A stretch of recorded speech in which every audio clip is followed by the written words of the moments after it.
வாங்க ட்ரேடிங் பத்தி ஒரு விஷயம் பார்க்கலாம். இது உங்க லாபத்தை பார்க்குற விதத்தையே மாத்திடலாம். ஒவ்வொரு தடவை ட்ரேட்ல தோக்கும் போதும் உங்க மொத்த ஸ்ட்ராட்டஜியுமே தப்போன்னு தோணுதா? எல்லா ட்ரேடும் ஜெயிக்கணும்னு நினைக்கிறது ஒரு முடியவே முடியாத விளையாட்டு.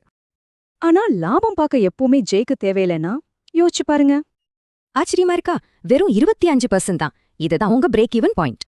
அதாவது ஒவ்வொரு தடவையும் ஜெயிக்கிறது முக்கியம் இல்ல, லாங் டேர்ம்ல உங்க ஸ்ட்ராட்டஜி லாபம் தருதாங்கிறது தான் முக்கியம். சோ வின் ரேட்டை மட்டும் பார்க்காம உங்ககிட்ட ஒரு மேத்தமேட்டிக்கல் எட்ஜ் இருக்கான்னு பாருங்க.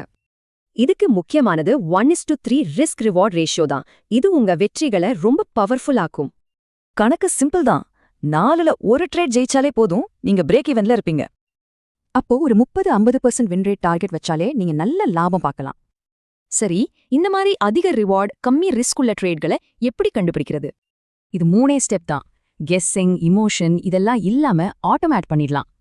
முதல்ல பெரிய நிறுவனங்கள் எங்க ட்ரேட் பண்றாங்கன்னு சப்ளை டிமாண்ட் ஜோன் இண்டிகேட்டர்ஸ் காட்டிடும். ரெண்டாவது, மார்க்கெட் ட்ரெண்டோட போற ஜோன்ல மட்டும்தான் ட்ரேட் பண்ணணும். அப்புறம் நல்ல வால்யூம் மொமெண்டம் இருக்கிற ஸ்டாக்ஸை மட்டும் ஃபில்டர் பண்ணுவோம்.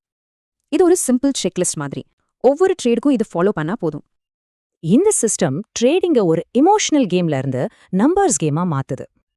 அப்போ நஷ்டங்களை ஏத்துக்க கத்துக்கிட்டா நீங்க ஒரு பெட்டர் ட்ரேடர் ஆக முடியுமா?